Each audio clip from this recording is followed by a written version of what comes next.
Alright, here's the rest of the breakdown for UFC 280. I'm only going to be covering the high-level fights and the ones that I'm very interested in. Muhammad Mokaev versus Malcolm Gordon. The only tough part about predicting this fight is how Mokaev is going to get it done. And I'm really debating if he's going to get a KO or submission. But I think he might go for a submission because he might hurt Malcolm Gordon really badly. And he will hurt Malcolm. And I think Malcolm would, hopefully he goes for like a takedown and then he gets submitted. Pretty easy.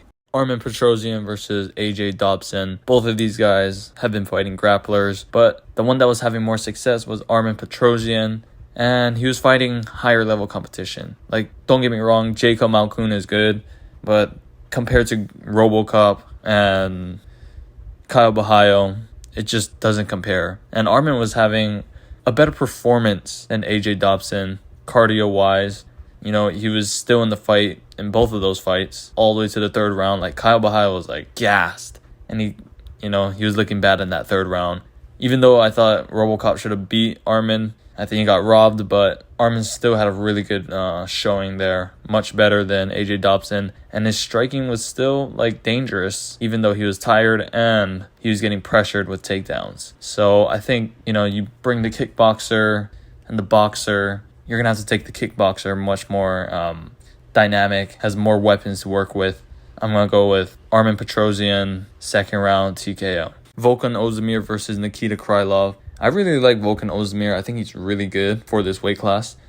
Strong hands, decent boxing, really good takedown defense, really big, really tough. But his composure is like non-existent. So I think Nikita Krylov is going to be able to mix up his strikes with his takedowns. And I think Volkan Ozdemir is going to gas. Same, Krylov could gas too. But just the composure of Volkan, like when he gets cracked, and I believe he will get, touched up a little bit, he might just lose composure. But it's a really close fight because Volkan is obviously dangerous. And if Nikita is going to try that stuff that he did against Gustafsson, he might get knocked out cold. So it's a really close fight. It's going to be back and forth the entire time. But I'm going to go with Nikita Krylov, 29-28 decision. It's going to be close.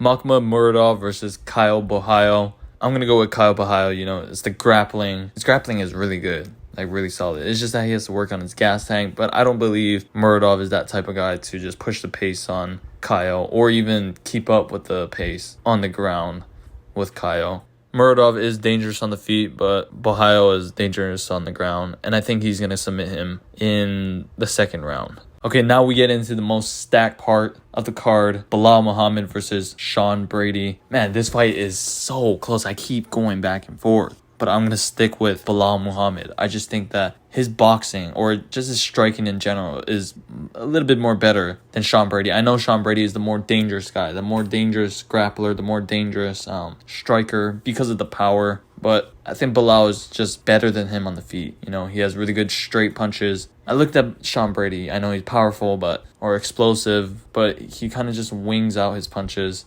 doesn't really set up his hooks, and he mainly likes to go with hooks. I think Michael Chiesa was having a really good time just timing straights or just throwing straights at Sean Brady, keeping that distance with his long arms. Even though Belal isn't as long as Sean Brady, I think Belal has better takedown defense, much better takedown defense than Michael Chiesa. Chiesa is really good. He has really good jiu-jitsu, so he's able to survive on the ground. And not really, Sean Brady didn't really do much with the grappling. And I thought, Michael Chiesa could have won that fight based on damage. He was doing much more damage, he was just much more busier than Sean Brady. Sean Brady attempted no submissions, or he wasn't close to submitting Michael Chiesa at all. So I believe in the defensive grappling of Belal Muhammad and just the output. He needs to keep the output high and just keep landing those good straights. I feel like they're going to nullify each other on the ground, and it's going to be a mainly striking battle. And the cardio, I really like the cardio of Belal Muhammad. So I got Belal Muhammad, even though it's a really close fight, 50-50. I got Belal Muhammad, 29-28. It could be a split decision because I can see it'll be a really close fight. On to another high-level matchup, Beneil Dariush versus Mateusz Gamrot. Another 50-50 grappler versus grappler matchup. And this one's going to be a much better banger than Belal Muhammad and Sean Brady because these guys are lightweights and Beneil got that dog in him. But man, I was fence hitting on this one. It's a really hard fight to pick because both guys are really good at grappling. It's a grappler versus grappler matchup, and they're going to neutralize each other on the ground. Like, I know Mateus will go for his takedowns. He could take down Beneil Dariush, but Dariush is going to scramble up to his feet or just recover guard and just feet on hips, attack the submissions, go for a leg. You know, that's going to open up something and allow Dariush to stand up. Just like Diego. You know, both of these guys fought Diego Ferreira. Dariush was able to control Diego, but Gamrot wasn't able to control Diego at all. So, yeah, and both of those guys were tired in that fight too. You know, it was a dog fight, and yeah, but same exact performances from those two fights. Dariush, he fought Tony Ferguson. You know, a lot of people call Dariush like a wild striker, but, you know, he showed that he can be more poised and calm and just try to pick out his shots, because against Tony Ferguson, it's like he was preparing for prime Tony and he went for the grappling instead. And when he was on the feet with Tony, he would try to pick out his shots, wait for Tony to commit on a shot and just intercept him. So Dariush showed that there's that to his striking game. Gamrot, on the other hand, fought Arman Tsarukyan. You know, I thought Arman won like really clearly. Like, it's crazy how he got robbed. I feel bad for Arman, but talking about Gamrot, you know, he had a good competitive last 2 rounds in that fight, but he still lost pretty clearly. And in that fight, his success was the same success that he had like in his entire career, UFC career that I've seen. On the feet, his success is just straight hitting. You know, he's a good switch hitter too, so he can straight hit on both stances. And that's basically it. I really didn't see like anything else that he really does a lot. And he can do everything, but that's his main weapon, the one that he's most comfortable with. So he was able to, you know, jab off Arman Tsarukyan, but Arman was able to land a lot of body kicks on Mateus Gamrot because he didn't really fear the grappling of Mateus Gamrot, because his grappling was equally as good and very good defensively. So when you look at his toughest fights, it's against people who have really good defensive grappling. You know, Guram, Diego, and Arman all gave him a very tough fight. And, you know, when you keep going for these takedowns, you're going to gas. Same for Dariush. His tough fight was obviously Diego, and it was a high-paced fight. He was getting tired, so that was a dog fight too. So in this matchup, both of these guys neutralize each other on the ground or in the grappling, and it's going to be a stand-up fight. And I think because how both of these guys fight at a high pace, so they're going to be tired, and it's going to be a dog fight. Okay, like even before it gets into a dog fight, I can see Dariush picking him apart with leg kicks. Leg kicks or body kicks. But when the pace gets amped up, I believe Dariush is just that dog. He has so many dog fights in his career where he just goes after his opponent, bite down on his mouthpiece, and just let it loose. It's not like he's striking like Juliana Pena out there. He's actually moving his head off the center line and throwing good strikes, because he's very powerful and it's very dangerous to brawl with Beneil Dariush. He also likes to time step-in knees, which is going to be real good to slow down Gamrot even more if Gamrot chooses to keep going for those takedowns, because eventually he'll gas. And for Gamrot's case, I can see him timing a good straight on Dariush as he's coming in but I just feel like the pace is going to be too much, and they're going to be much more sloppy, and Dariush is better in a sloppier fight than Gamrot, because I haven't really seen Gamrot in a sloppy fight where he had to brawl it out, bite down on his mouthpiece and go for it. And I haven't seen like a multi-layered complex defensive side on the feet for Gamrot, so I just think that he might leave himself open when they do get into these exchanges. So my prediction is Beneil Dariush by 29-28 decision, another close fight. All right, now for the feature fight, Piotr Yan versus Sean O'Malley, another good fight and a competitive fight. I believe this fight is going to be competitive. It's actually really close, and I could see a big chance for Sean O'Malley to win this fight, mainly because Piotr is going to be the one coming towards him, and, you know, O'Malley's the counter striker. He's going to be the one on the back foot, and he's going to be the one looking to intercept Piotr Yan as he's coming in. Looking at Sean O'Malley's recent fight against Pedro Munoz, you know, it was actually a low output fight for both of those guys because, you know, Sean O'Malley's the counter striker. We already said that. Pedro Munoz, however, he tried to stop the movement of Sean O'Malley, but Sean O'Malley was able to check the kicks. And the thing about Pedro Munoz is that he needs to establish his leg kicks and his calf kicks in order for him to start his offense. Jose Aldo did a really good job stopping all the kicks and countering Pedro Munoz. And Sean O'Malley was actually doing something very similar to what Jose Aldo was doing too, but Pedro Munoz this time against Sean O'Malley didn't really commit to his offense and just was stuck out there because he didn't have his calf kicks established.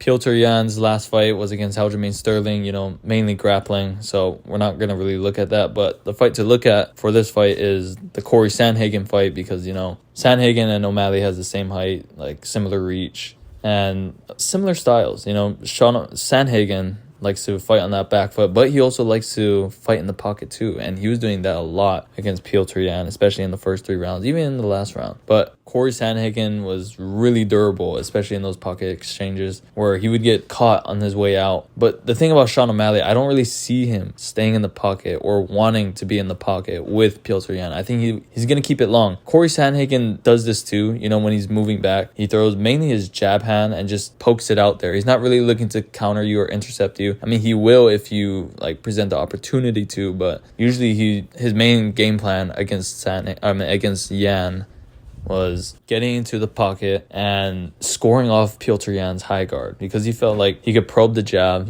keep the high guard busy because with the high guard, it really limits your vision. So he's able, because Corey Sandhagen also has a really good body, left hook to the body. So he was landing a lot on Petr Yan, especially to the body. His hands are up, high guard. So, it was a good game plan for Corey Sandhagen, but Petr Yan is just really good fighting off of his guard, just reactionary. He would feel Sandhagen throw a left hook, he would throw his right hook and just catch him when he was leaving or trying to exit out the pocket. But I just feel like O'Malley just wouldn't do it because he didn't do it against Pedro Munoz, and he's just more of a counter striker. He's going to stay on the outside. And for Petr Yan against Sean O'Malley, he's going to have to throw a lot of leg kicks or body kicks because I don't think there's a offensive grappling threat that Yan has to worry about. But the thing is, O'Malley has to worry about that too. So yeah, it's going to be a close fight because, Yan's coming into the range of Sean O'Malley. That's how Sean O'Malley likes the fight to be. But I just feel like Yan has the grappling in his back pocket to go to. But I'm not saying that he can just maul Sean O'Malley on the ground. Sean O'Malley actually has really good jiu-jitsu, and I think he'll be able to scramble, recover guard, and start attacking from there and create motion for him to get up. But obviously, Yan could use this to his advantage. He can get Sean O'Malley down and start striking off of the grappling exchanges, especially when they break, or he can mix it up on Sean O'Malley. So my prediction for this fight is going to be competitive, but I think Yan is probably going to win this one. 29-28 decision. Could be 30-27, but I think this fight's going to be competitive. Aljamain Sterling versus TJ Dillashaw for the bantamweight title. This is another 50-50 fight. Earlier I was going with Aljamain Sterling, but now I'm leaning towards TJ. Looking at the skills, Aljo obviously has really good jiu-jitsu. TJ just can't let him let his back taken. Aljo also has I think he has underrated striking.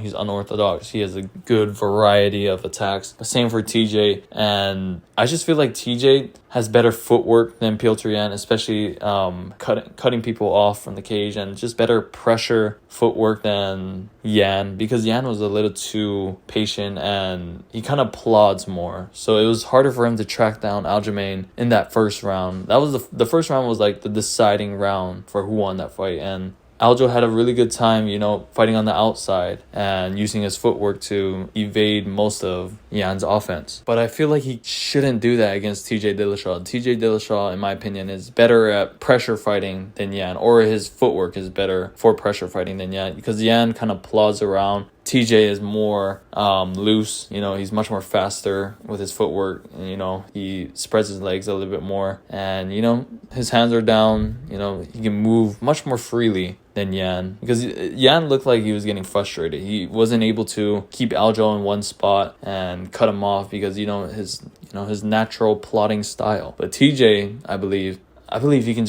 he will have a better time just gluing Aljo to the back of the fence and being able to unload on some of his combinations to land on Aljo. And I also feel like TJ has really good grappling defense. Or not feel. We already know that he has really good wrestling. You know, his takedown defense is superb.